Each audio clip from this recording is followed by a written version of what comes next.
Okay, general information about the heart chambers. Like we said before, the two upper chambers, these two right here, are called atria. In this figure, they look like they're different sizes. They're not dramatically different sizes. This one's just tucked behind this vessel right here. So right and left atria. They are thin-walled. They are more about receiving blood than pumping blood, because when they do contract, they only pump from the atria to the ventricles. So they don't have very thick muscular walls.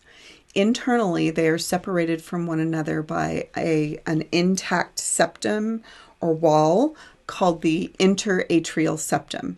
And so if you stuck your fingers in, it would be a complete line of tissue between the right atrium and the left atrium. Now, if you are looking at an external structure, you can tell that you are in the atria because of the difference in texture.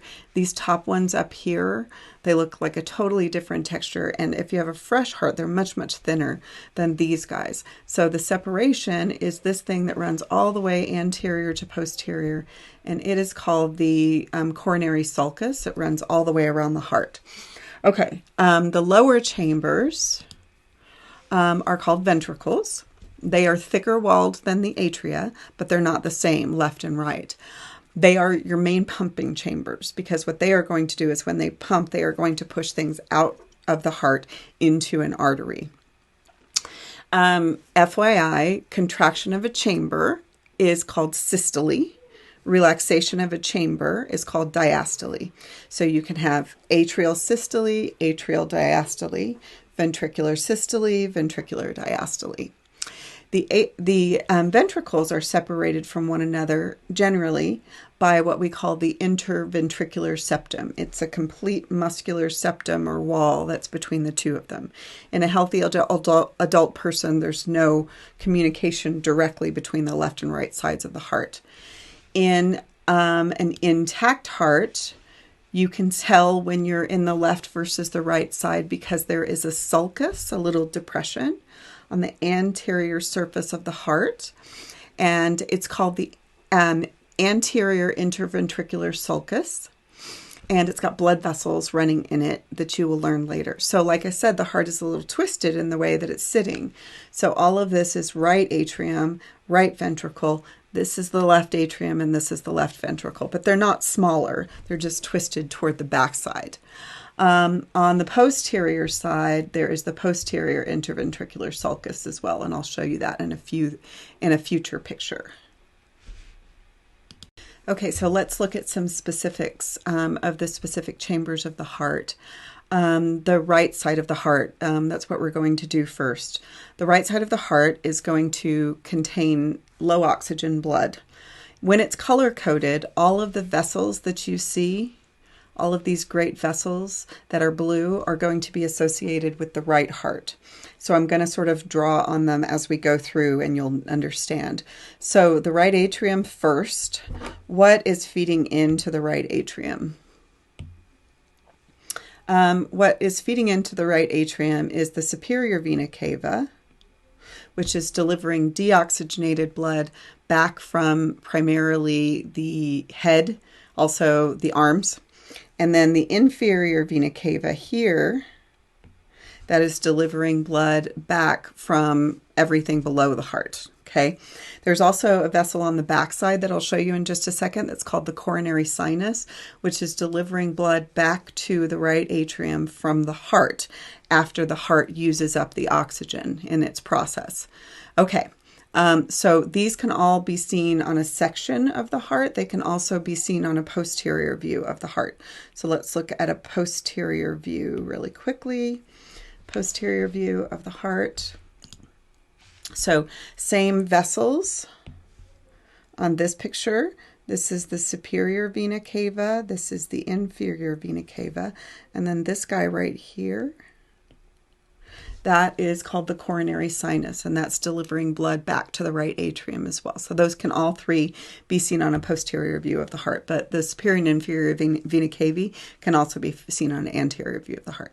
Okay, so if we look at an external feature, external view of the heart, see this flappy part right here? this feature of the right atrium, that is called the right auricle. Auricle as in ear, because it looks kind of like a puppy dog ear. It doesn't get filled up most of the time, but when the heart is receiving a lot of blood back to it, it can actually get more full. Okay, and then the internal features of the heart are, do you see this lumpy musculature on the wall of the heart right there?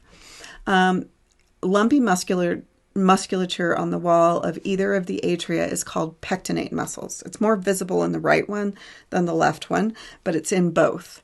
And then usually best seen from the right atrium is this little depression right here called the fossa ovalis. I'll draw a line around it so you can see it. This is the fossa ovalis, and the fossa ovalis exists in the interatrial septum. And what that is that's the remnant of a fetal structure, because when you were little Cletus the fetus in your mama's belly, the right and the left heart were open to one another. When it's open, it's called the foramen ovale, as an open oval hole. And when it's closed, it's called the fossa ovalis. It's just a depression that's in the shape of an oval. So, and then of course, you can tell when you're in the right heart because you've got openings to the superior and inferior vena cava on top of one another. And then if you're really good at it, you can probably find the opening to the coronary sinus, although it's kind of hard to find on most hearts. Okay, then blood is going to move through the right atrium, from the right atrium through this valve, which is called the tricuspid valve, or the right atrioventricular valve, into the right ventricle. Now, this valve is called the tricuspid because it has at least 3 and sometimes more big flaps. 1, 2, 3. 3 big flaps. And then there's another small one over here. You're going to have a bicuspid over on the other side because it's generally got 2 flaps. Okay, so this is called the tricuspid valve. Valves are there to prevent backflow, to make sure that the blood flow is unidirectional from atrium to ventricle and not to allow blood to flow back through from the ventricle to the atrium. So the way that I remember which one's on which side is try to do right, it's on the right side, and then by what's left. Bicuspid's on the left side. Okay. So now we are in the right ventricle. What kind of features do you have in the right ventricle? In the right ventricle, you have some really, really lumpy musculature, way more lumpy than was in the right atrium. It's the same, similar in the right and the left side. This is called trabeculae carnii, which means meat beams. Trabeculae, beams, carnii, meat. So there are these ropey musculature that's on the wall of the ventricles. I can talk to you guys about what that's for when you are in class. In addition to the ropey musculature on the wall, you have 1, 2, 3, and you can't see the back one. You have those muscles that are holding on to the tips of the valve via some heartstrings. Those are called papillary muscles.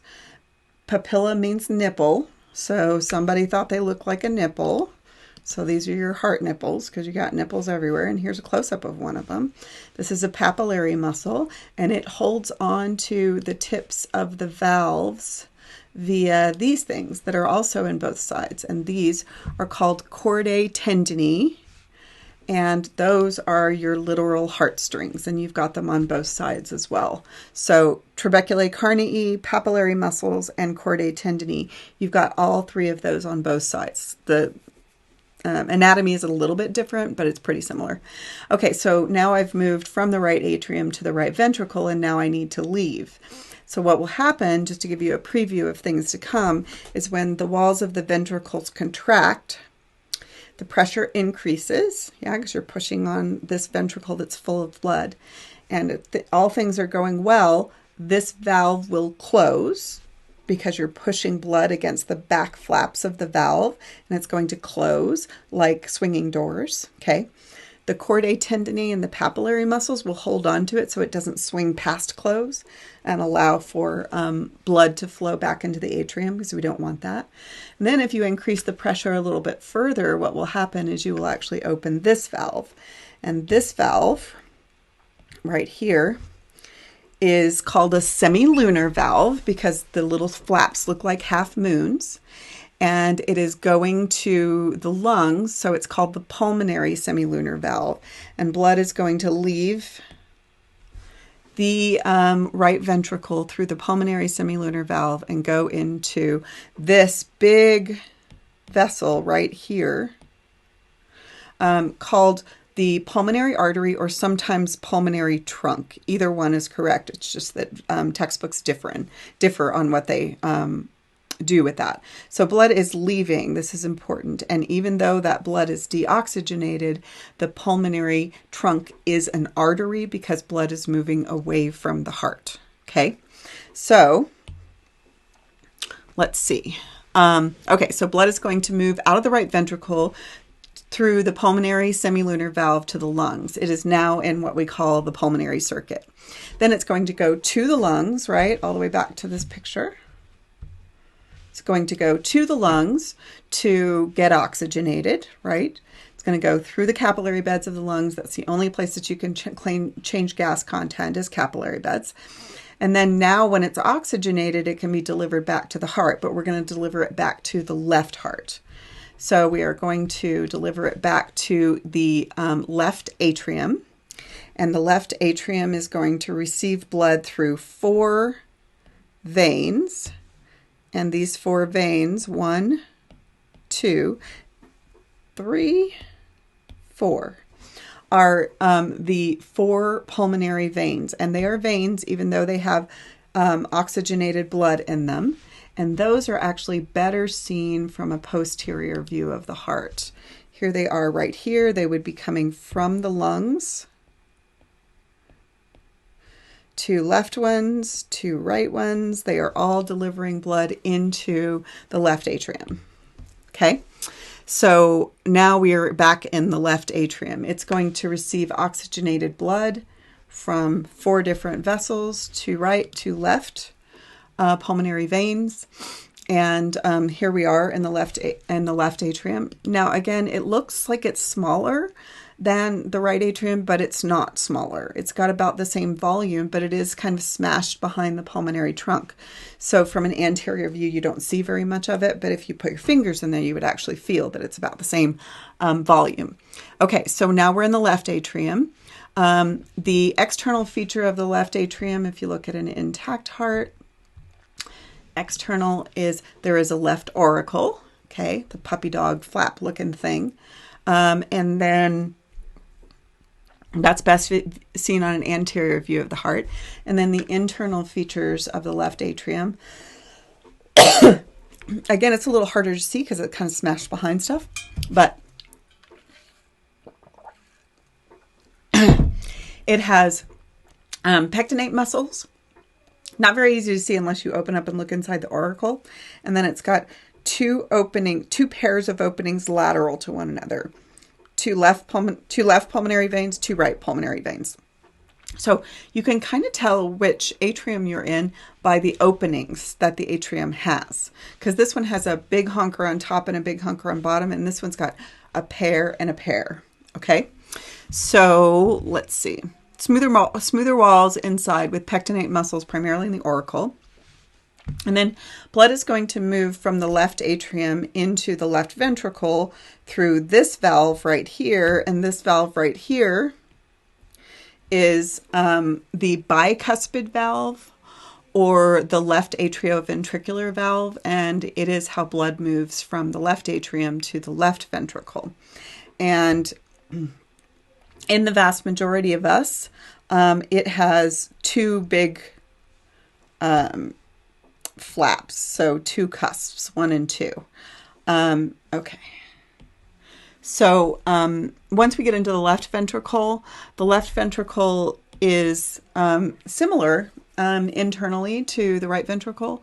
It's got the meat beams, the trabeculae carnii. It has the papillary muscles. It has the chordae tendineae. It has all of that. It's about the same volume. It is, however, going to be much higher pressure because the thickness of the wall of the left ventricle is much more substantial than the thickness of the wall of the right ventricle. So if you look at the difference between the two of these, this is the left ventricle and this is the right ventricle. So it's much, much thicker. And the significance to that being much, much thicker is that the left ventricle has much further to pump, right? Because the left ventricle pumps blood all the way down to your little toes and then up to your brain, but the right ventricle pumps to your lungs, right? So the left side tends to be much, much thicker. Like if you do a cross section, this is the difference in the thickness between the left and the right ventricles. It's pretty significant. Okay, so once blood leaves the left ventricle, it is going to be, the left ventricle is going to contract at the same time as the right ventricle. And again, you are going to push those bicuspid and tricuspid valves closed. The papillary muscles and the chordae tendineae will hopefully keep them from flapping backwards, right? And then you are going to push blood, and it's kind of hard to see where it goes. So if you get to lab, I recommend that you put your fingers in here. So when the left ventricular walls contract, you are going to push blood through this valve that's kind of smashed behind there. That valve is called a semilunar valve, but this time it's called the aortic semilunar valve because where blood is going through there is into this vessel called the aorta, okay, which is the biggest artery in the body, okay?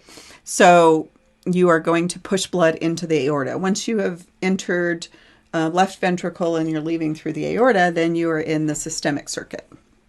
Okay. So in the next video, I'll tell you guys more about the valves of the heart.